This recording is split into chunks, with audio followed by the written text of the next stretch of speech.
तो आज हम डिस्कस करते हैं फ्री फॉल। पिछले वीडियो हमने देखा कि Newton's third law of motion and gravitation. आज हम डिस्कस करेंगे फ्री फॉल। तो फ्री फॉल क्या होता है, तो फॉलिंग पहले हम लिख लेते हैं डेफिनेशन, इसके बाद आपको एक्सप्लेन करते हैं क्या होता है। तो falling of an object towards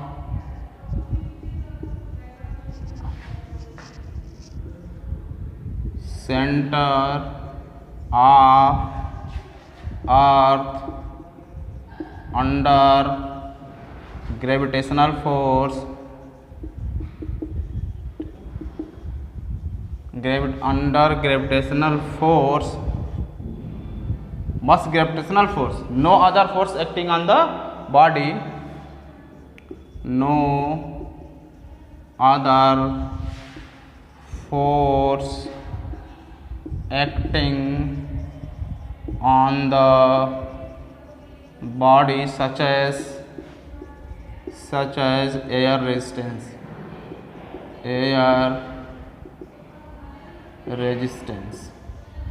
तो freely falling of an object toward the center of earth, किसी ऑब्जेक्ट को का अर्थ के सेंटर की तरफ गिरना अंडर द ग्रेविटेशनल फोर्स के तहत। अगर कोई ऑब्जेक्ट अर्थ के सेंटर की तरफ गिर रहा है, बट कंडीशन ये होना चाहिए कि उसके पास और भी कोई एयर रेजिस्टेंस या और भी कोई अदर फोर्सेस इसके पास है, उसके सरफेस पे है, उसके ऊपर एक्ट नहीं हो रहा है, तो ऐसे ऑब्जेक्ट को हम बोलते हैं फ्रीली फॉलिंग ऑब्जेक्ट। ठीक, जनरली होता क्या है, जैसे मान लीजिए किसी स्टोन का हम अगर ऊपर से छत से गिरा रहे हैं, छत से ऐसे गिरा रहे हैं स्टोन को, जैसे सपोज मार्कर है, मैंने छत से ऐसे गिराया तो अर्थ तो उसको खींच ही रहा है। ये तो आप काफ़ी दिनों से पढ़ते आ रहे हैं कि अर्थ उसको अपने सेंटर की तरफ खींचेगा, बट अगर हम गौर से देखें तो उसके पास सिर्फ अर्थ ही फोर्स नहीं लग रहा है, उसके पास और भी ज़्यादा फोर्स है, जैसे एयर का रेजिस्टेंस लग रहा है उसके ऊपर, है ना। तो एयर रेजिस्टेंस भी इसके ऊपर लग रहा है, जिसके चलते उसके स्पीड में जो है उसके ऊपर फोर्स लग रहा हो सकता है वो ऊपर की तरफ ही क्यों ना लगता हो, बट उसके ऊपर फोर्स लग रहा है। तो अदर फोर्सेस अगर हटा दिया जाए, सपोज कि एयर के फोर्सेस उसके ऊपर नहीं, नेग्लिजिबल के बराबर है, अदर फोर्स उसके ऊपर नहीं लग रहा है, तब किसी ऑब्जेक्ट को अगर हम गिराते हैं तो एकदम वो यूनिफॉर्मली नीचे गिरता रहता है, ठीक ना। अब उसके पास सिर्फ ग्रेविटेशनल फोर्स लगता है, तो एक्सेलरेशन जो होता है ऑब्जेक्ट, ठीक, तो अब उस समय यूनिफॉर्मली वो नीचे गिरता है। तो ऐसे स्पीड को, ऐसे ऑब्जेक्ट जो नीचे गिरते हैं उसको बोलते हैं फ्री फॉलिंग। और जो फ्री फॉलिंग ऑब्जेक्ट होता है उसके अंदर जो एक्सेलरेशन होता है वो उसके मास के ऊपर डिपेंड नहीं करता है।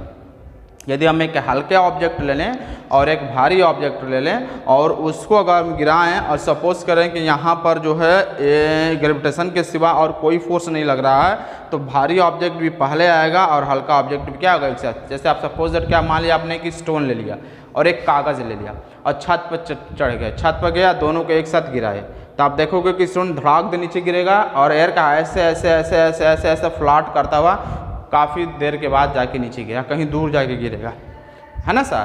तो ऐसा इसलिए होता है कि जो हमारा पेज होता है, पेपर जो होता है, उसका सरफेस एरिया क्या है, ज़्यादा होता है और स्टोन का सरफेस एरिया कम होता है, ठीक ना। तो जब हम पेपर को और स्टोन दोनों को एक साथ अगर ड्रॉप करते हैं तो एयर का जो रेजिस्टेंस होता है वो पेज के सरफेस पे ज़्यादा लगता है, जिसके चलते वो स्लोली नीचे आता है, और इसका जो है सरफेस एरिया कम होता है तो इसके ऊपर एयर का रेजिस्टेंस मेरा कम लगता है, जिसके चलते वो तेज़ी के साथ नीचे आ जाता है ना सर। बट अगर हम एयर रेजिस्टेंस को रिमूव कर, भाई एयर के रेजिस्टेंस के चलते ही ना दोनों हो रहा है, अगर एयर रेजिस्टेंस को हम रिमूव कर दें तो इसके ऊपर भी अर्थ के द्वारा उतना ही फोर्स लगेगा और इसके ऊपर भी अर्थ के द्वारा उतना ही फोर्स लगेगा।